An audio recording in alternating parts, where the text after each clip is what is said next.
우리가 즐겨 부르는 찬송가가 많이 있는데 우리가 성탄절 찬송가 중에 가장 대표적인 찬송가 두 곡을 얘기한다면 아마 대부분의 사람들이 똑같은 찬송을 얘기할 것 같아요.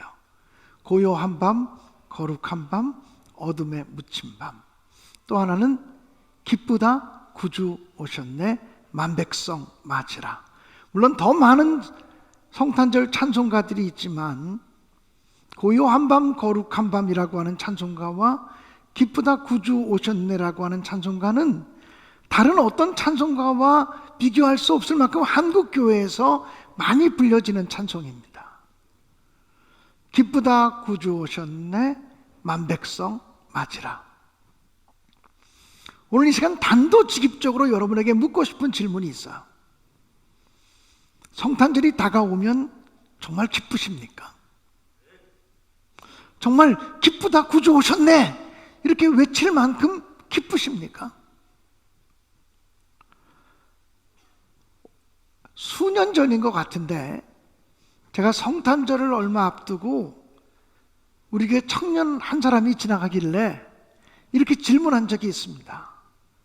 성탄절이 다가오는데 정말 기쁘니?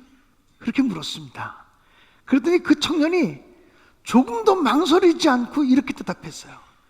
아니 목사님, 제가 애들인 줄 아세요?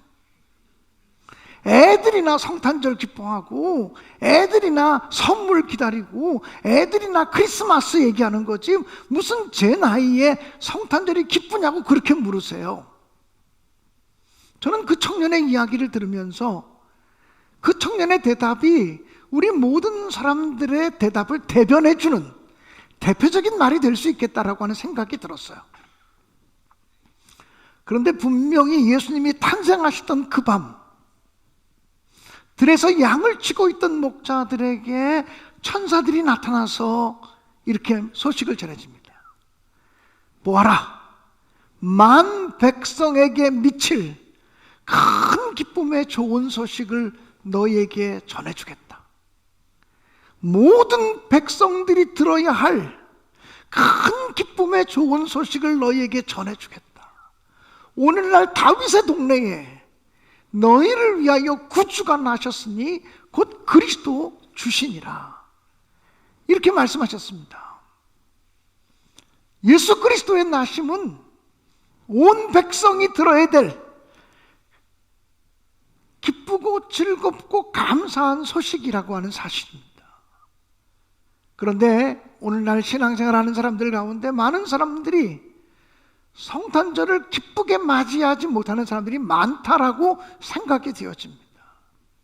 날마다 우리가 주님과 온전하게 동행하는 삶을 살지 못하고 있기 때문에 그런 것입니다. 날마다 주님과 인격적인 교제를 나누며 살지 못하기 때문에 그런 것입니다. 성탄을 정말 기쁘게 맞이하려면 무엇보다도 예수 그리스도의 오심의 의미를 정확하게 알아야 합니다. 성탄절이라고 하는 것은 사랑이신 하나님께서 인간을 찾아오신 날입니다. 거룩하신 하나님께서 높고 높은 하늘 보좌를 버리시고 인간의 몸을 입고 이 땅에 찾아오신 날입니다. 우리를 용납하시고 우리를 받아주시고 우리의 있는 모습 그대로를 사랑해 주시기 위해서 이 땅에 오신 날이 바로 성탄절입니다. 그러므로 우리는 이 성탄절 예수 그리스도가 오심을 통해서 우리를 향한 하나님의 사랑이 확정되었고 이 성탄절을 통해서 우리는 예수 그리스도를 통해 죄사함 받고 구원받고 천국 백성 되어지는 그 진리를 명확하게 깨달으면 성탄은 우리에게 언제나 기쁨일 수 있습니다. 죄사함 받은 그 기쁨보다 구원받은 그 기쁨보다 더 큰 기쁨은 없는 줄로 믿습니다. 이 세상의 기쁨은 상황 따라 환경 따라 변하는 것이지만 구원의 감격과 구원의 기쁨은 그 어떤 세상의 풍파도 그 어떤 세상의 고난도 빼앗아 갈 수 없는 영원한 기쁨인 줄로 분명히 믿습니다. 그래서 일찍이 하박국 선지자는 고백하기를 무화과 나무 잎이 마르고 포도나무에 열매가 없으며 논밭에 식물이 없고 우리의 양떼가 없어도 나는 구원의 하나님으로 인하여 기뻐하며 구원의 하나님으로 인하여 즐거워하리로다라고 외쳤습니다. 그러므로 사랑하는 여러분, 이 성탄절 예수 그리스도의 오심을 통해서 우리가 죄사함 받고 구원받고 천국 백성 되었고 자유함 누리는 사람이 되었다고 하는 사실을 기억하시며 또 확인하시며 기뻐하고 감사하시는 우리 모두가 되어질 수 있기를 주님의 이름으로 간절히 축원합니다. 진리가 너희를 자유케 하리라. 죄에 매인 사람, 걱정과 근심에 매여 있는 사람, 이 세상에 온갖 짐에 매여 눌려 있는 사람들에게 성탄절은 진리가 너희를 자유케 하리라고 하는 복음을 전해주신 날인 줄로 믿습니다. 이제 성탄절을 향해서 한 걸음 한 걸음 나아가면서 진리이신 예수님이, 복음이신 예수님이 여러분을 자유롭게 하고 새롭게 하시는 놀라운 역사가 있게 되시기를 주님의 이름으로 축원드립니다. 성탄절이 정말 기쁨의 축제가 되어지려고 한다면 우리는 마국간을 보는 눈이 새로워져야 합니다. 하나님의 아들이신 예수 그리스도가 마국간에 태어나셨습니다. 그리고 말 구유에 누우셨습니다. 오늘 읽은 성경 본문에 보면 한 갓난아기가 강보에 쌓여 구유에 누워 있는 것을 보리니 이것이 바로 그분이 메시아가 되시는 표적이다, 이렇게 말씀하셨습니다. 구유에 누워 계신 아기가 메시아임을 알아보는 표시라는 것입니다. 왜냐하면 구유에 아기를 누운 적이 없기 때문에 그렇습니다. 그 어떤 사람이 아기를 낳아서 짐승의 먹이통에 사람을 누이겠습니까? 그 귀한 갓난아기를 짐승의 먹이통에 누이는 사람이 어디 있겠습니까? 하나님의 아들이신 예수 그리스도가 짐승의 먹이통 구유에 누워 있는 것을 보게 될 것인데 그분이 메시아가 되시는, 우리의 구원자가 되시는 표식이다, 표징이다라고 명백하게 말씀하고 있는 것을 보게 됩니다. 그럼 말구유 또 마국간이라고 하는 것이 무엇을 상징하는 단어입니까? 비천함, 낮아짐, 겸손, 온유, 기독교의 모든 중요한 가치들을 담고 있는 그 모든 단어들이 마국간, 말구유라고 하는 것에 다 상징적으로 숨어 있습니다. 그러므로 우리는 말구유에 나신, 짐승의 구유에 누이신, 마국간에 나시고 짐승의 구유에 누이신 예수 그리스도를 보면서 아, 성탄의 정신은 비천함에 처하는 것이고 성탄의 정신은 주님처럼 낮아지는 것이고 성탄의 정신은 주님처럼 겸손해지는 것이로구나. 바로 그 자리로 내려가야 성탄을 바르게 지키는 것이고 바로 그 자리로 내려가야 하나님이 이 땅에 메시아를 보내주신 기쁨을 맛볼 수 있겠구나라고 하는 사실을 발견하게 되는 거죠. 사랑하는 여러분, 성탄절을 향해서 나아가는 대강절 세 번째 주일에 기쁨을 상징하는 초에 오늘은 불을 붙였습니다. 정말 여러분의 삶 속에 세상이 줄 수 없는, 하나님만이 주실 수 있는 그런 기쁨이 넘치시기를 간절히 바랍니다. 사람이 줄 수 없는, 하나님만이 주실 수 있는 그런 기쁨이, 그런 감격이, 그런 감사가 저와 여러분의 삶 속에 가득하기를 주님의 이름으로 간절히 축원을 드립니다. 여러분, 미국의 그 문학가 중에서 존 그리샴이라고 하는 분이 있습니다. 이 존 그리샴이라고 하는 사람이 단편 소설을 하나 썼는데 그 단편 소설의 제목은 크리스마스 건너뛰기입니다. 크리스마스 건너뛰기. 그 크리스마스 건너뛰기라고 하는 소설은 영화로도 제작이 되었습니다. 그 크리스마스 건너뛰기라고 하는 작품에 보면 한 남자가 등장하는데 직업이 세무사입니다. 루터 크랭크라고 하는 이름을 가진 세무사가 등장하는데, 이 세무사가 성탄절을 앞두고 중대한 결심을 합니다. 성탄절을 앞두고 어떤 결심을 하냐면, 올해 성탄절은 건너뛰자, 이렇게 결단합니다. 성탄절은 내게 아무런 의미도 없어. 성탄절에 분주하게 사람들 만나는 게 낭비야. 시간 낭비고 돈 낭비고. 성탄절을 올해는 건너뛰자. 크리스마스 추리? 그런 거 하지 말자. 성탄 선물 나누는 거? 그런 거 하지 말자. 성탄 카드 보내는 거? 그런 거 하지 말자. 뭐 성탄절날 좋은 음식을 차려놓고 가족끼리 파티하고 만찬을 벌이는 거? 그런 거 하지 말자. 다 쓰잘데기 없는 짓이다. 성탄절 건너뛰자. 이렇게 마음으로 결심을 했어요. 그래서 그럼 성탄절에 어떻게 할까? 내가 카리브해 유람권을 끊어가지고 그 유람선을 타고서 넓은 바다로 나가서 좋은 자연을 보고, 그리고 그 배 안에서 좋은 음식을 먹고, 그리고 뜨거운 태양빛 아래서 몸을 태우고, 이렇게 지내면 좋겠다고 생각을 해서 카리브해 유람선 티켓을 끊었습니다. 부부가 함께 여행 가기 위한 티켓을 끊은 것이었습니다. 그리고는 만나는 사람들에게 늘 이렇게 얘기합니다. 우리는 크리스마스를 건너뜁니다. 올해 크리스마스는 없습니다. 우리는 크리스마스를 건너뛰기로 했어요. 그 왜 쓸데없이 크리스마스를 지킵니까? 크리스마스를 건너뛰세요. 그렇게 아주 동네 사람들에게도, 회사 사람들에게도 그렇게 얘기하고 다녔습니다. 그런데 크리스마스 이브날 12월 24일 아침 일찍 전화가 한 통 걸려왔습니다. 그 전화는 누구의 전화였냐면, 페루에 가서 평화봉사단으로 수고하고 있는 자기 딸이 전화한 것이었습니다. 엄마, 아빠, 내일이 크리스마스잖아요. 제가 크리스마스 날 결혼하고 싶은 남자가 생겼어요. 제 남자친구를 데리고 엄마 아빠에게 소개하기 위해서 미국을 갈 거예요. 크리스마스 날 도착하니까 크리스마스 파티를 잘 준비해 주세요.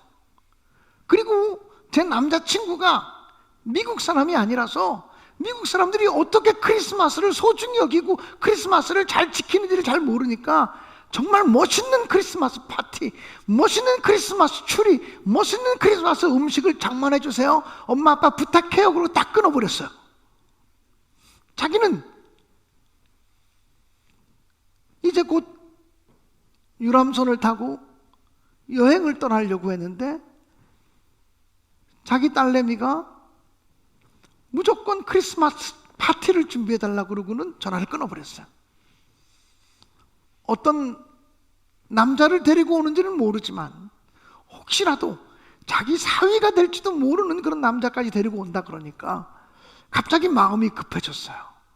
야야, 크리스마스 파티를 준비해야 되겠다. 그래가지고 백화점에 나갔어요. 추리 장식을 사려고. 근데 이미 시즌 오프가 돼서 크리스마스 추리는 흔적도 없이 보이지도 않는 거예요. 크리스마스 음식을 장만해야겠다 싶어서 식료품점을 나갔는데 이미 크리스마스 연휴가 시작돼서 문을 다 닫아버렸어요. 음식도 살 수 없고 추리 장식도 살 수 없게 되었어요. 그래서 할 수 없이 동네 사람들에게 가서 크리스마스 추리 좀 남은 거 있으면 빌려달라고, 크리스마스 장식 좀 남은 거 있으면 빌려달라고 통사정을 해요. 그 동네 사람들이 만날 때마다 이 사람이 우리 크리스마스 건너뛰시다, 건너뛰어요, 그까짓 거 건너뛰어요. 추리하고 있는 사람들에게 이거 쓸데기 없는 거 하지 말고 건너뛰어요. 선물집에 와서 선물 사고 있는 사람들에게 건너뛰어요. 이렇게 얘기했기 때문에 이미 온 마을 사람들에게 밉상이 됐어. 그래서 남은 거 없다고 빌려주질 않는 거예요. 그래서 할 수 없이 자기 집에 들어와서 혹시 예전에 썼던 크리스마스 추리 장식 중에서 쓸만한 것, 남은 것 있나 다락방에 올라가서 찾아보았어요. 찾아보았더니 어느 정도 조금 옛날 거를 찾을 수가 있었어요. 그래서 제일 먼저 지붕 위에 올라가서 지붕 장식부터 좀 해야 되겠다. 멀리서도 우리 집을 바라보면 추리 장식이 되는 걸 볼 수 있도록 지붕 장식을 좀 해야지. 그리고 지붕에 올라가서 마음이 급해가지고 막 장식하다가 그만 쭈르르 미끄러지고 말았어요. 쭈르르 미끄러지면서 간신히 땅에 떨어지지 않고 전보산대를 붙들고, 전보산대 전깃줄을 붙들고 아주 위험천만하게 있다가 밑으로 떨어지면서 119 차가 달려오고 경찰차가 오고 난리가 났어요. 동네 사람들이 아무도 그 사람에 대해서 관심이 없었는데 막 삐뽀 삐뽀 삐뽀 그러면서 막 경찰차가 오고 뭐 119가 오고 그러니까 동네 사람들이 문을 열고 도대체 무슨 일이 생겼는가 하고 나와보기 시작했어요. 나왔더니 이 사람이 크리스마스 추리 장식을 하다가 떨어져서 다치게 됐고, 뭐 왜 그런 일을 크리스마스 건너뛴다 그러더니 이게 웬일이냐 그랬더니 그제서야 자기 사정을 얘기하는 거예요. 그 마을 사람들이 마음을 고쳐먹었어요. 야, 도와주자. 우리가 좀 도와주자. 그래서 집집마다 자기 집에 장식한 크리스마스 장식 중에서 좋은 것들을 다 떼어갖고 와서 그 집에 달아주기 시작해. 그리고 자기 집에 좋은 음식들 하나씩 가지고 와서 온 마을 사람들이 마련해준 음식을 가지고 잔치상을 차렸어요. 크리스마스 파티가 열리는데 세상에 그보다 더 아름다운 파티가 없는, 온 동네 사람들이 나와서 함께 즐기는 마을 축제가 되어버리고 만 거예요. 잔치를 흥겹게 벌이고 있는데 이 루터 씨가 조용히 그 잔치 자리에서 빠져나옵니다. 그리고는 자기 마을에 얼마 전에 암을 앓으면서 시한부 인생을 살 거라고 하는 사형 선고를 받은 사람이 있는 것을 알고서 그 사람을 찾아갑니다. 그리고는 메리 크리스마스, 성탄의 기쁨이 함께 하시기 바란다고 인사하고 자기 주머니에서 뭘 하나 꺼내서 그분에게 줍니다. 카리브해 유람선을 타고서 여행할 수 있는 티켓이에요. 제가 여행 가는 것보다 당신이 이 여행을 가시면 정말 좋겠다고. 의사로부터 얼마 살지 못한다고 하는 사형 판결을 받으셨는데 이 티켓을 가지고 한번 여행을 하고 오시면 좋겠다고. 그리고 얼마나 비싼 티켓이겠어요. 유람선을 타고 여행하는 티켓이니 그것을 2장을 선물해주고 부부가 함께 다녀오시라고. 그리고 늦었지만 주님의 위로와 사랑이 함께하기 바란다고 인사를 해요. 그리고 나오는데 이상하게 자기 마음속에 알 수 없는 기쁨이 생겨요. 웃음이 퍼져요. 이거 뭐지? 내가 여행 간 것보다 더 기쁜, 내가 유람선 탄 것보다 더 기쁜 마음이 자기 마음속에 생겨져요. 그런 이야기로 끝나는 이야기가 크리스마스 건너뛰기라고 하는 존 그리샴이라고 하는 사람이 쓴 단편 소설입니다. 사랑하는 여러분, 정말 성탄절은 우리가 죄 사함 받은 기쁨을 누리는 그날만이 아니라 가난하거나 병들거나 소외되거나 그런 사람들이 우리 주변에 없는가를 찾아서 그들에게 다가가서 예수님의 손 노릇을 하고 예수님의 발 노릇을 해야 되는 날이에요. 남들이 즐거워하는 시간에 상대적인 박탈감을 느끼면서 더 힘들어하는 사람이 있거든요. 남들이 좋은 선물 받을 때 그런 거 받지 못하는 쪽방송의 사람들이 있거든요. 그들을 돌아보는 날이 바로 성탄절인 거죠. 저는 우리 교회가 이제 성전 건축을 마쳤기 때문에 이제는 우리 교회 재정 사용이 선교와 나눔에 집중해야 된다고 믿어요. 하나님께서 우리 교회를 채우시고 축복한다면 다른 어떤 것으로 헌금을 흘려보내는 것이 아니라 선교하는 일들을 위해서 헌금을 흘려보내고 또 나누는 일들을 위해서 헌금을 흘려보내고 아낌없이 흘려보내는 삶을 살아야 된다고 믿어요. 제가 바로 얼마 전에 우리 기독교 대한감리회 김장 나눔 행사가 있었어요. 그 행사에, 우리 교단의 김장 나눔 행사에 집행위원장을 맡아달라고 요청해서 제가 처음으로 집행위원장을 맡아서 그 행사를 주관했어요. 각 교회들에게 추수감사절 나눔 행사에 동참해달라고 제 이름으로 편지를 보내고, 그래서 8,500만 원 정도가 모여서 그 8,500만 원 정도를 가지고서 김장을 해서, 그러니까 도시 사람들이 헌금한 돈을 가지고 농촌 사람들 배추를 제값 주고 사주는 거예요. 그것도 농촌 사람들의 배추 중에서 어떤 배추냐면 농약을 하나도 치지 않은 무농약 유기농 배추를 사주는 거예요. 무도 마찬가지예요. 김장을 담그려고 하면 김장에 들어가는 재료가 한 20가지쯤 된대요. 그 20가지 재료들을 파, 마늘, 해서 모든 20가지의 재료들을 전부 다 우리가 사줄 테니 무농약으로 농사를 지으라 그래요. 여러분, 무농약으로 농사를 지으면 비료 주는 농사보다 훨씬 힘들다 그래요. 비료 주는 농사를 지으면 한 번만 비료를 주면 끝나는데, 유기농 비료를 쓰면 화학 비료보다 유기농 비료가 훨씬 비싼데, 그 비싼 비료를 한 번에 끝내는 것이 아니라 화학 비료를 줄 때는 한 번만 주면 끝나는데, 유기농 친환경 비료를 쓰면 3번, 4번, 5번을 비료를 줘야 된대요. 그래서 배추값이 비쌀 수밖에 없어요. 근데 배추값 비싼 것을 우리가 사주겠다고 계약하고 농사를 짓게 해요. 처음에 그 운동을 벌일 때 이런 이야기가 있었어요. 그 돈만큼 주면 지금 당신들이 하는 배추보다 3배 더 많이 김장을 해서 더 많이 가난한 사람들에게 나눌 수 있다. 이것은 나누는 사람의 입장에서 생각한 거예요.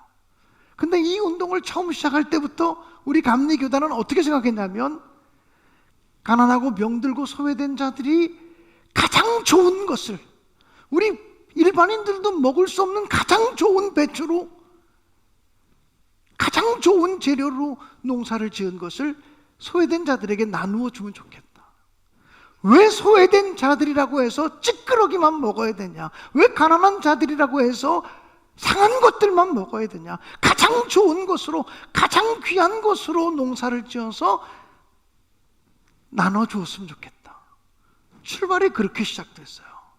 그것이 농촌을 살리고 그것이 생명을 살리는 일에 동참하는 것이다. 단순히 김장 행사가 아니라 생명 나눔, 사랑 나눔의 행사가 되어야 된다고 하는 생각을 했던.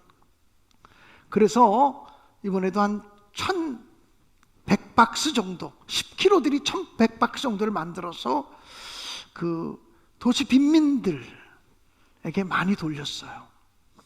우리가 나눠주는 거 1,100박스는 사실은 도움받을 사람들의 입장에서 보면 10kg 내지 15kg, 20kg 받는 거기 때문에 많지 않아요. 그런데 이 행사를 10년쯤 하고 나니까 다 감리교단이 주는 그 친환경 배추를 기다려요. 어떤 데서 오는 김장보다 더 좋은 재료로, 더 맛있는, 더 정성스럽게 담궈낸 배추, 김장이기 때문에 그래요. 여러분, 저는 이것이 사랑이라고 생각해요. 참다운 사랑은 내가 다 쓰고 남는 찌끄러기가 있어서 주는 것이 아니에요. 내게 있는 것 중에, 하나님이 내게 주신 것 중에 가장 소중한 것을 먼저 성별시키는 거예요. 가장 소중한 것을 하나님을 위해서 성별시키면 11조가 돼요.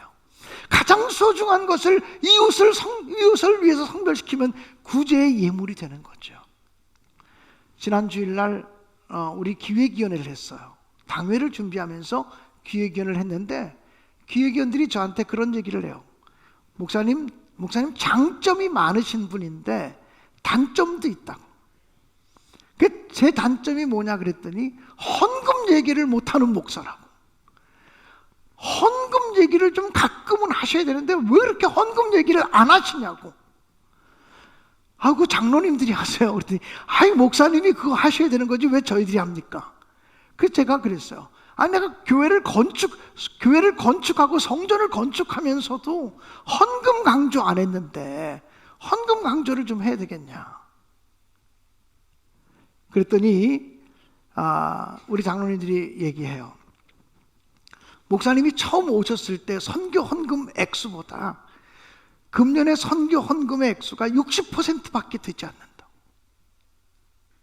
이 교회가 선교 헌금이 많이 봉헌되던 교회였는데 목사님이 선교 헌금 하시라고 하는 얘기를 안 하니까 선교 헌금의 액수가 8년 전보다 60% 순으로 떨어졌다고. 물론 성전을 건축하기 때문에 건축 헌금에 집중해야 되니까 그 광고를 전혀 못했던 것도 사실이에요. 그런데 정말 우리가 교회의 본질적인 사명이 선교요, 교육이요, 나눔과 봉사라고 하는 사실을 기억한다면 정성스럽게 오늘 선교 헌금을 봉헌하는 일들을 위해서 작정해 주시면 좋겠다는 생각이 들어요. 여러분, 우리 교회는 성전을 건축하면서도 선교비를 한 푼도 줄이지 않았어요. 구제비를 한 푼도 줄이지 않았어요. 교육비를 한 푼도 줄이지 않았어요.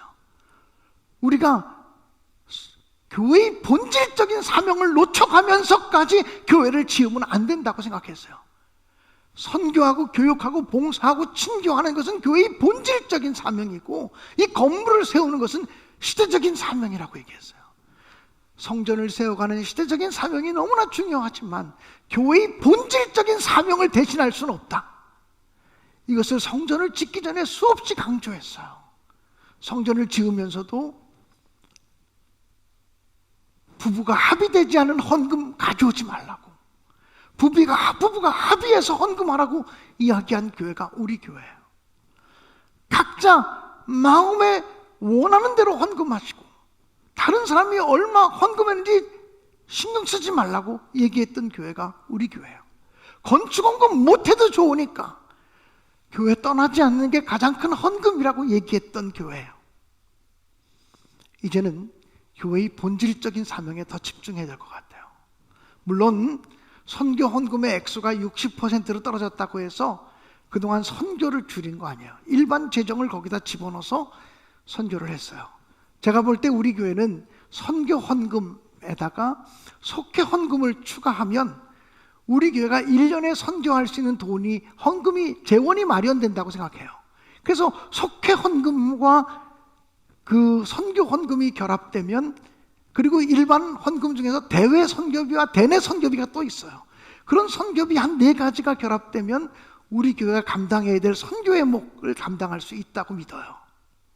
사랑하는 여러분, 우리가 성탄절을 향해서 나가면서 내게 있는 가장 귀한 것을 성별해서 하나님께 드리고 내게 있는 가장 귀한 것을 성별해서 이웃에게 나눌 때, 그것이 바로 성탄의 정신이고 그것이 바로 하나님이 기뻐하는, 우리 주님이 기뻐하는 성탄의 모습으로 접근해 나가는 것이라고 분명히 믿어요.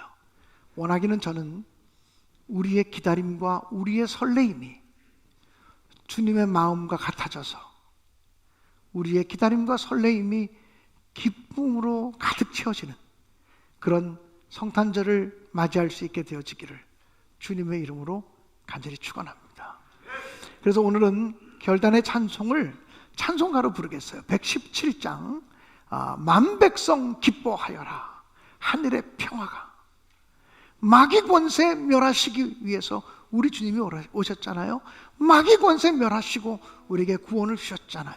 그래서 만백성 기뻐하여라 함께 찬양하고 또 선포하고 고백할 수 있게 되기를 주님의 이름으로 축복합니다. 찬양합시다. 우리 다 함께 일어나서 찬양하겠습니다.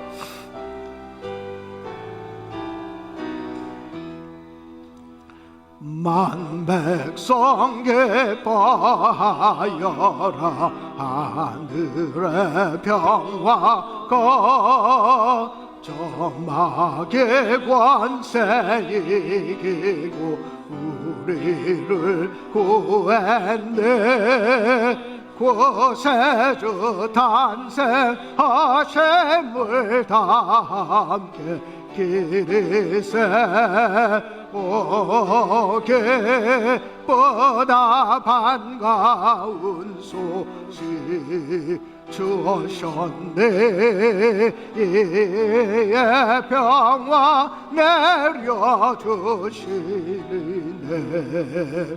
양치는 목자들에게 한 천사 나타나 그저 난 기쁜 소식 이 세상 구원할 하나님 독생 성자가 탄생하심이라.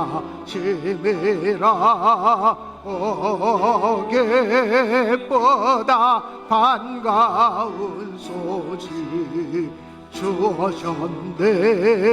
땅 위에 평화 내려주시네. 그 천사들이 전한 말 무서워 말아라. 동정여 몸을 빌려서 주 탄생하셨네. 저 하늘의 영광 영광 땅에는 평화라.